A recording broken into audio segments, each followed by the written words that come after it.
You're ready to move, but your stuff isn't. The attic's full, the garage is worse, and you're starting to wonder if your belongings are multiplying overnight. Join us for the next episode of How to Sell Your Atlanta Home with Sage and Grace. Whether you're downsizing, relocating, or handling a loved one's estate, that mountain of stuff can feel like a full-time job. So what do you do when you're trying to sell a house that's still packed to the rafters? That's where estate sales may come in. We're talking with Steve Holcombe of Castle Estate Sales about how to turn all that clutter into cash and make your home market ready. Selling a home isn't just about putting up a for sale sign. It's about strategy, marketing, and negotiation. But how do you know if you're making the right moves? I'm Judy Jernigan, recognized among the top 5% by the Atlanta Realtors, and your host of How to Sell Your Atlanta Home with Sage and Grace, Smart Homeowner Strategies, Successful Real Estate Sales. With a background in broadcasting, negotiation, and education, I bring a unique perspective to home sales, helping homeowners sell faster, for top dollar, and with less hassle, while understanding not just the financial side, but also the logistical and emotional considerations of a move. This show helps you plan ahead, navigate the market, and work more effectively with a realtor like me. You'll get expert insights from my guests, plus real actionable strategies to sell with confidence. Now, here's the show, moving you forward with sage advice and grace. Today's guest knows exactly what to do when your house is packed, your move is looming, and you're staring down a lifetime of stuff you don't want to take with you. Steve Holcombe and wife Deanna own Castle Estate Sales, helping families across Georgia downsize, relocate, or settle a loved one's estate with professionalism, empathy, and serious sales chops. Steve brings over 40 years of experience in antiques, estate contents, and marketing, including senior roles with Fortune 500 companies, and he knows how to turn your "what do I do with all of this?" into real money in your pocket. Whether you're getting ready to sell a home that's still full of belongings or just trying to get a clean slate before you list, Steve has seen it all and has smart, realistic advice for getting it done without losing your mind. Welcome, Steve. Thank you for being here. So for homeowners who have maybe never had an estate sale, or maybe you've never been to an estate sale, let's start big picture. What is an estate sale, and how is it different from, say, a garage sale or a yard sale? Number one is that we organize everything in the house, from bringing it out of closets, drawers, whatever. We merchandise everything in the house in a fashionable way, so it's a fun shop and easy to see all the contents of the home. Then we price it and get everything ready for sale and have typically a 3-day sale. And it's that simple. All we ask is that the owner of the estate or the executor of the estate allow us to have them take what they don't want sold out of the equation, take it home, put it in their garage, lock it up somewhere, and then we'll sell the rest. So it's kind of a very hands-off for them, turnkey opportunity to make money on stuff that should be worth money. So if you don't want to sell it, best to remove it or get it out of sight and maybe quarantined in one room. Exactly. And then everything that's left, you take care of selling. Exactly so. I love how easy you make it. So for someone getting ready to sell their home, let's talk a little bit more about what, how this could benefit them. Yeah. Well, it benefits them in the fact that if they were to try to do it themselves, it could take up to 6 months. We've got experience in people doing that, and they get fed up, throw up their arms, and they say, we want somebody that knows how to do this, so that we organize the crowd that comes in, and we advertise heavily to get people to come in and shop, and they know what our expectations are as well. So what do you mean by your expectations are? Our expectations are to sell everything that they allow us to sell at the highest price possible. And that price may come down over the 3 days, right, but our job is to maximize their dollars. Let's talk to that point. An estate sale is going to benefit someone selling their home, I see, in two ways. Help them clear out their belongings, but also help them maybe financially prepare for their move. Oh, right? Exactly. It's really, when I say turnkey, it's kind of a cliche, but they are typically hands-off. Just take what you want, keep it out of the equation out of the house or locked up. We'll do everything, and at the end of the sale, we do a complete clean-out, and there's no extra cost for that. So it's for them, it's, hey, they come in, they get some house cleaning done with bathrooms and whatnot, and it's ready to go on the market. Wow. That's what real estate agents like to hear. Yeah. So what should homeowners look for when they're choosing an estate sale company?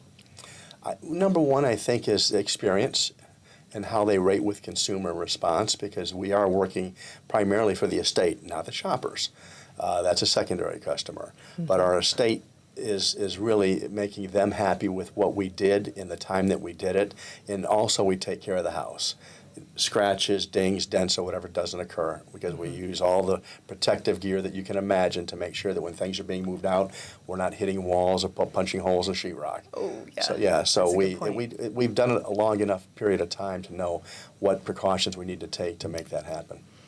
What questions should a homeowner ask before signing a contract? Number one is, what does it cost? Because costs are hugely ranged from very low to very high. And a lot of companies will actually have secondary menu costs, like, oh, I didn't know that a clean out cost a lot more money. So it's to ask, what all does this cost include? And what can you guarantee me about the sale? Do you think it'll be a big sale, a small sale? Is it worth your while? Because if it's not worth their while, they're not going to put forth a whole lot of effort. And I mean, if there's not a whole lot of stuff to sell. So how much stuff do they need to have to make it worth bringing in a estate sale company? Is there a rule of thumb?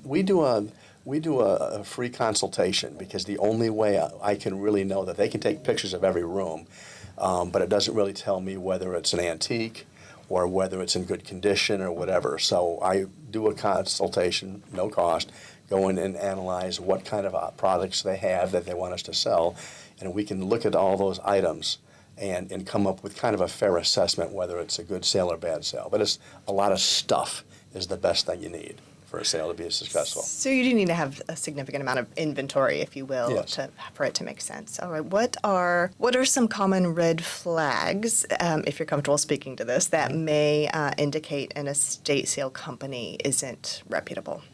Well, one of them, if the owners of the company aren't there. Okay. Another would be if they don't accept debit cards, credit cards, Zelle, Apple Pay, things like that. You mean from the shoppers, the people coming through, the secondary customers, making sure that they can pay from? Well, Zelle? when they do come up with an item to purchase, that we offer all forms of payment except personal checks. Right. And a lot of companies take only cash. Do you log the item sold? Yes, we do. Can we prepare a document at the end of the sale for the estate? Yes. A lot of people don't do that either. They just say, here's your check. And, sometimes that's not a good thing, because you don't really know what happened to your items and what they sold for. So, and the other is safety.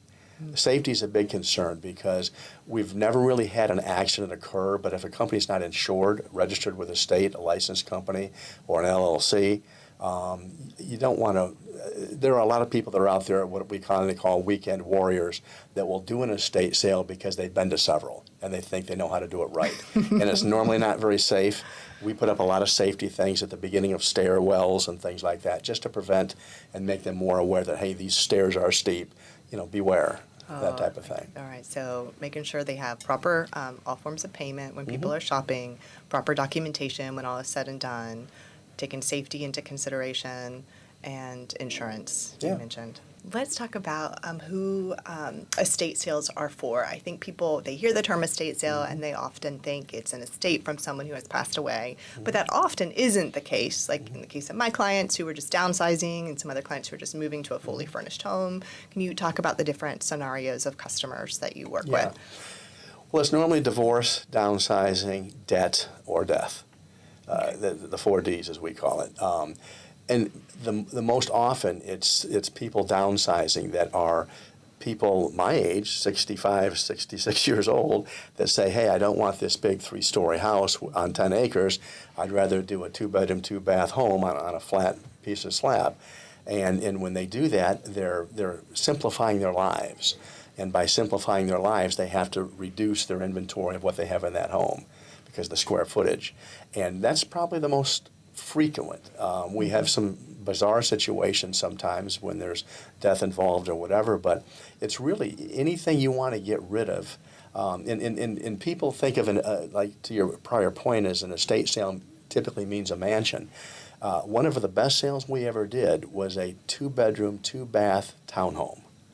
And it was because every square inch had neat little collectibles on really neat cabinets and stuff like that. And so the dollars per square inch in that house were phenomenal. Oh, wow. And we walked out, we thought, I can't believe we got that much money out of this house.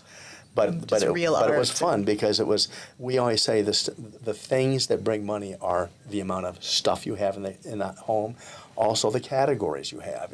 If I go into a home and they have at least 5 to 8 different categories, like maybe it's china, antique furniture, lawn equipment, whatever it might be, those different categories all mean you get different shoppers. And that person coming in to buy, that person coming in to buy that used lawnmower says, ooh, my wife likes this china or something. So the more people you can get with the more categories in the sale, you tend to make more money at that sale. So speaking of marketing, that brings me to my last question. And you and I have talked about this before, and I don't know if we're in agreement, but it's partly because it's really going to depend on the home and the people who are moving, is when you're working with realtors, helping them get a client, a mutual client's home ready to sell.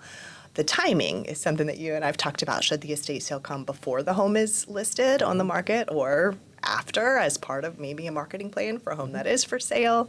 What are your thoughts on just the timing of it? It really depends on I'd like to say the time of year, but that doesn't ring. I mean, one of the biggest sales we ever did was on Thanksgiving weekend. Oh. Yeah, and people say they didn't have the time. They had to do it. And I gave it some real long thought before I did this. I said, Just don't know if you'll get but it was near an outlet out. mall in Dawsonville. Oh, so. And they were 1.2 miles away. And I got every shopper out of that store by all the signs around the mall itself right to their house. And so it was a huge sale because it's all about traffic flow. And they're out and about anyways on Thanksgiving looking for that last minute item or that weekend just to get out of the house and maybe burn some calories at the outlet mall. So, I don't know if that answers your question, but there's really no limitation as to what we can do on any given weekend if it's advertised properly. But I think the best case scenario for the realtor would be sell it while there's things still in the house, but you've already listed it as a coming soon. And then we put out flyers because there could be some buyers that come through that want to look at that house, nosy neighbors, whatever, and all of a sudden you realize, hey, I've got a couple leads out of this. And everybody likes a bidding war if you're in the real estate market. So I love the exposure, the foot traffic that could help definitely sell the home. Even the nosy neighbors are going to know somebody who wants to move to the area.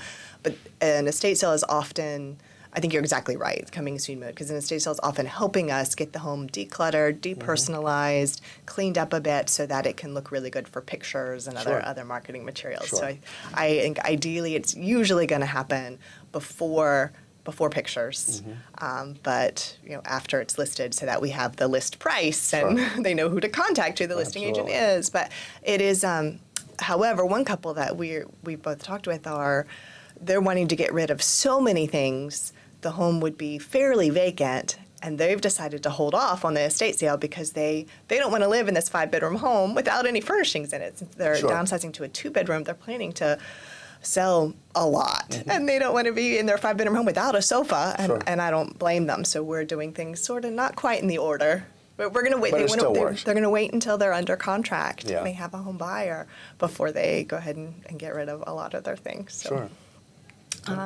I'm glad I have you to help them with that. So that's our job, and we appreciate the business. Where can people find you? They can find us on estatesales.net. under Castle Estate Sales by Steve and Deanna. They can also go to LinkedIn, Facebook. We're there. I don't have a website. Don't need one. Okay. Word of mouth. Word of mouth is the biggest way we've advertised, is by doing a great job, exceeding the client's expectation, and then they'll refer us. In fact, I don't go on estatesales.net at all to find sales that I can look at or find, maybe secure. It's 100% referral, and I'm busy is more weeks in a year than there are. So. Thank you for doing this. Well, thank you. I enjoyed it. Thank you. Thanks for joining us on How to Sell Your Atlanta Home with Sage and Grace. I'm Judy Jernigan, and I love helping homeowners sell smarter with less stress and better results. Who do you know with real estate questions? Please connect us so we can make confident, well-informed decisions and get the best possible outcomes together. If you enjoyed this episode, be sure to like, subscribe, and leave a 5-star review. It helps more homeowners get the smart strategies they need for a successful sale.